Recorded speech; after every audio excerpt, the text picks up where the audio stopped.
Аз се казвам Ани Енчева и съм от Плевен. Песента ми се казва Ю и всъщност това е първата песен, която някога написах. Sometimes it feels as if the world breaks apart. Чувствам се доволна от това, че въобще дойдох да участвам. Занимавам се с музика от 5 годишна и вече съм в музикалната академия с композиция и ще се занимавам с писане на музика за напред.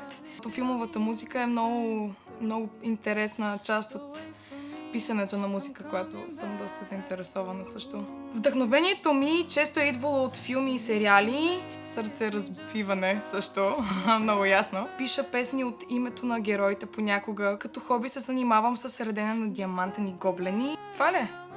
Добре ли беше? I know